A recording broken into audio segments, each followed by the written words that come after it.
aujourd'hui, je vous propose un tuto assez avancé. Donc, c'est pour les gens qui ont déjà le lotus, qui ont déjà une certaine souplesse des hanches. On va faire Ekapada Sirsasana, qui signifie un pied derrière la tête. Donc, si vous n'avez pas les hanches encore suffisamment souples, je vous renvoie aux vidéos pour assouplir vos hanches. Et ça, c'est des postures plus avancées qui arrivent en Ashtanga Yoga dans la série intermédiaire. Donc, ce que je vous propose, on va échauffer un petit peu nos hanches.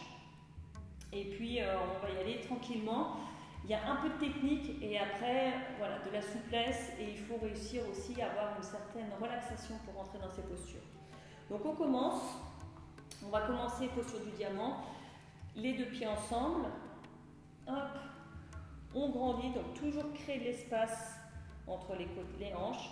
Le ventre rentré loin et on vient vers l'avant. Donc, vous voyez, je guide le menton vers mes pieds et je laisse ouvrir. On va rester 5 respirations pour ouvrir.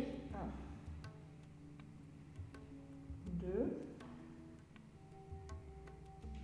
3, 4. Essayez de bien guider avec le sternum, parce qu'il faudra, quand on aura le pied derrière la tête, vous voyez, le pied il sera ici. Il faudra vraiment que ça tienne, donc il faut aussi que le haut du dos soit étiré. 4, 5. Inspire, on vient. On va faire la posture donc, du pigeon. On va aller chercher un petit pigeon un petit peu plus loin. Donc, comme on veut aller chercher les pieds derrière la tête, je vous montre la posture du pigeon un peu plus avancée. Donc, reculez cette jambe droite loin, loin, loin, loin, loin. Et là, le pied, vous allez le mettre dans l'alignement du genou. Vous voyez, vous avez un angle ici. Hop, on recule, d'accord? Maintenant, on va ramener la hanche droite au sol, d'accord? Et là, on va venir s'allonger.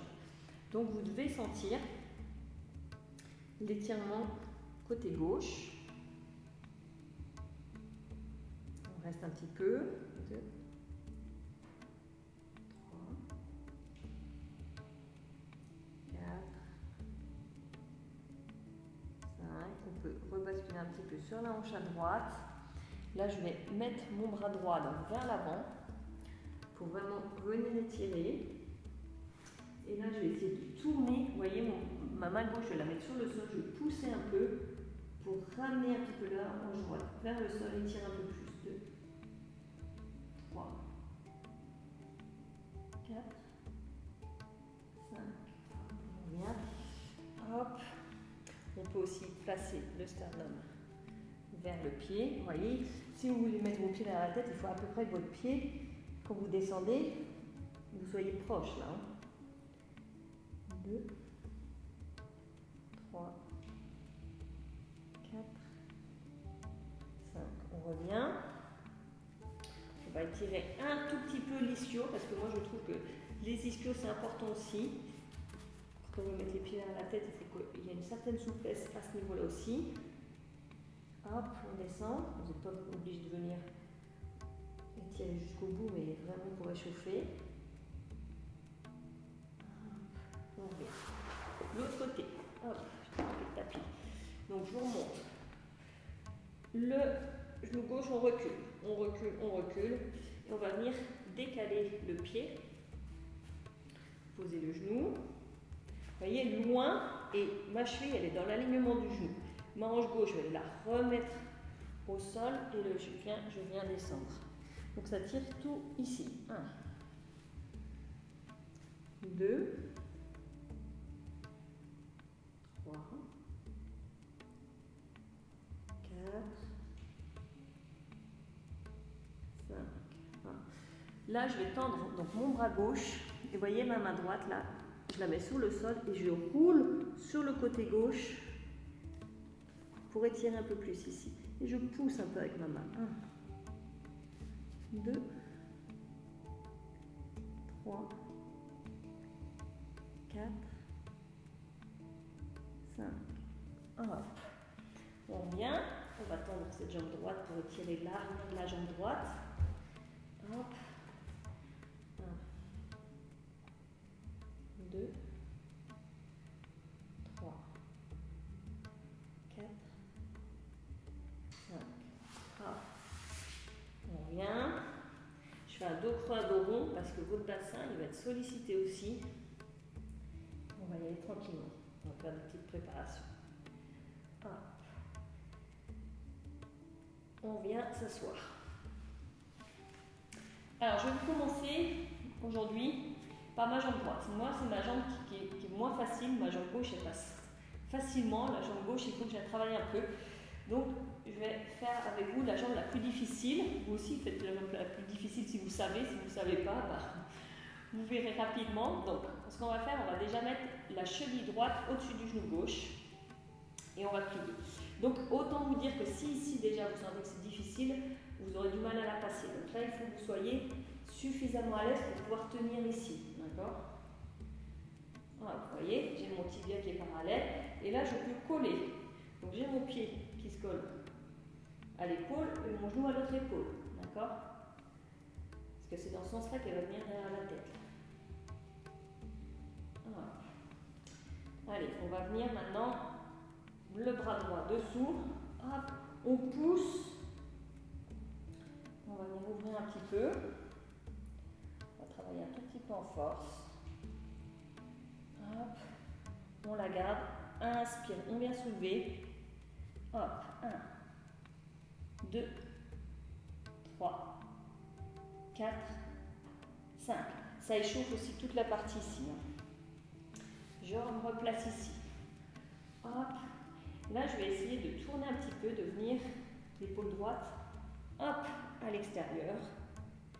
Et de pousser ici. Je pousse un peu la hanche. 2, 3, 4, 5. Ok. On va venir.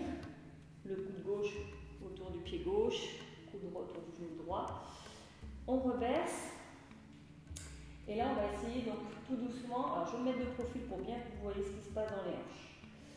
Le genou au plus haut. Et on va déjà soulever. Donc, il faut que vous ayez la possibilité de mettre vos tibias ici. Le test pour savoir si un pied peut passer derrière la tête, c'est que votre pied monte à votre tête, sans que votre tête descende. Et on n'est pas la tête là pour toucher, on est la tête droite et on regarde si le pied peut descendre. Et le pied, pardon, qui peut monter. Si votre pied il est là, normalement, il n'y a plus grand chose pour qu'il passe juste derrière. Donc, on va essayer de pousser un petit peu le genou sur le côté. Et ici, une fois qu'on est placé, on ramène la hanche droite vers l'avant. Vous voyez, hanche droite vers l'avant. Hop, on se remet ici. Vous voyez, je suis encore plus près là. Maintenant, il y a juste ma nuque et normalement je suis passée. Donc après, on va venir tendre la jambe droite, hop, et la passer derrière. Et avec l'épaule, on ira pousser. Donc j'y vais, je pousse avec mon bras gauche. Donc ici, je prends le pied, je vais tendre, passer derrière. Hop, j'utilise aussi ma main droite. Hop, et là je le mets derrière. Ok. Maintenant, je viens avec mon épaule, essayer de gagner l'espace et de pousser avec l'épaule. Et vous voyez, ma hanche, je la remets vers l'avant. Donc ici, on pousse et on va essayer, vous voyez, de pousser, descendre ce pied, hop, la hanche vers l'avant. Donc là, il ne faut pas s'effondrer sur le haut du corps, il ne faut pas vous baissiez, parce que si vous baissez votre pied, qu'est-ce qu'il va faire? Ça va lâcher. Donc il faut vraiment grandir, pousser avec le haut du corps, hop, et là, on regarde si ça tient, on lâche, tête vers l'avant. Je vais me tourner un peu. Je me tourne pour que vous voyez, je pousse ici. Hop, 1, 2, 3, 4, 5. Hop, allez. On enlève, expire, secoue un peu. Peut-être que vous sentez dans le dos. Le dos, c'est important qu'il soit fort. C'est pour ça qu'idéalement, quand vous passez les pieds derrière la tête, vous ayez une pratique quand même suffisante pour avoir les muscles du dos qui tiennent. Vous voyez, parce que là, on appuie quand même et vous avez la hanche qui tourne fort. Donc le bas du dos, même moi, là je le sens un petit peu, donc il faut que le bas du dos soit fort, qu'il ait l'habitude de travailler. Et que vos hanches, bien sûr, soient suffisamment ouvertes. Donc il y a beaucoup de choses à voir. Ici, suffisamment de force pour tenir. Et je vous montre à gauche. Donc à gauche, je vais le faire de face. La gauche, je vous ai dit, moi c'est mon côté un peu plus facile. Donc vous voyez déjà quand je pars, je tourne avec le pied flex pour vraiment que la rotation parte de la hanche. Je guide, hop, et je viens ici. Hop, on vient, On regarde si tout va bien. Hop. On ouvre un petit peu si on a besoin d'ouvrir. Hop. Je passe le bras par-dessous. Hop. Ça, c'est des petites préparations en fait pour donner aussi un peu de force. Hop. Inspire. Je soulève. Hop. 1, 2, 3, 4, 5. Expire. Je reviens. J'étais revenu de l'autre côté. Et là, je vais mettre le bras gauche à l'extérieur du pied. Hop, pour ouvrir un peu plus. Hop. 1, 2, 3, 4, 5. On revient. Donc, cette fois, on prend le coude qui entoure le pied droit, le coude qui entoure le genou, le pied gauche, pardon.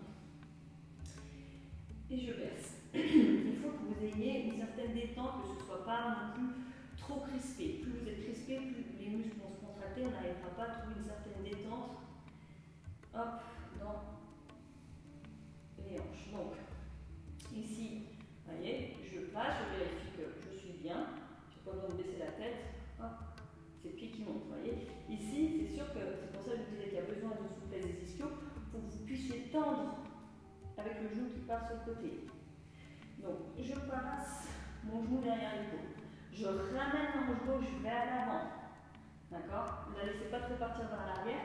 Parce que là, vous voyez bien que si mon genou est vers l'arrière et que je tends ma jambe, bah, mon pied est loin. D'accord? Donc, il faut que le genou pointe sur le côté. Donc, ça veut dire que la hanche revienne ici. D'accord? Pour ne pas mettre de pression dans votre genou. Ok. Ici, hop, hanche vers l'avant. Je tends ma jambe gauche, hop, et je pose derrière la tête. Une fois que je suis derrière la tête, j'essaie de pousser, de hop, gigoter un peu avec l'épaule, hop, je descends le pied, hop, je pousse avec le sternum pour tenir, alors forcément ça tire ici, hein. Hop, et on tient 5, 1, 2, 3, 4, 5, hop, on vient, et on relâche. Ok, maintenant on va essayer de soulever avec le pied derrière la tête et passer le vinyasa. Donc, je vous ai dit la posture donc en deuxième série, c'est pied derrière la tête et après on descend. On va essayer de faire ça maintenant, voir si on peut combiner le pied derrière la tête, une flexion vers l'avant, de la force. Donc il y a beaucoup de choses. On repart ici. Donc, on ouvre. La deuxième fois, ça doit être un peu plus souple. Bon, j'ai compris. Votre jambe a compris ce qu'on lui demande de faire. Et tranquillement, on vient ici. Hop. Donc là, je vais commencer cette fois. Maintenant qu'elle est un peu plus chaude, je vais pousser et je vais plaquer ma main. Comme ça, mon genou, il reste en place. Je ramène la hanche vers l'avant. Et là, je tends et je passe derrière. Bon, on a quand même besoin de ma main droite. Hop. Idéalement, il faudrait que juste avec la main gauche, j'arrive. Ok, on est passé ici. On regarde si ça tient tout seul. On va descendre vers l'avant. Hop, j'utilise un tout petit peu la main pour pas que le pied bouge. Hop, et on tient. 1, 2, 3, 4, 5. Inspire. Vous voyez, donc plus vous avez votre pied qui descend derrière la tête, et plus c'est facile de tenir ici. Hop, et après la sortie, on soulève. Hop, on passe. Expire, inspire. Hop, on détend et là on laisse un petit peu reposer le bassin parce que je vous ai dit c'est beaucoup aussi d'intensité dans les hanches. Expire. Hop, de l'autre côté. Donc, vous allez voir c'est mon côté meilleur. Donc là j'ai moins besoin de la main pour tenir ce pied puisqu'il descend plus derrière. Hop, hanche vers l'avant. Hop, je viens avec la main. Hop. Je place le pied. Et là, je tiens. 1, 2, 3, 4, 5. Je pousse toujours avec le sternum et je guide vers l'avant avec le sternum. Donc, vous voyez pourquoi Paschimottanasana aussi, la flexion vers l'avant, on guide avec le sternum parce que quand on a un pied derrière la tête, c'est plus dur. 1, 2, 3,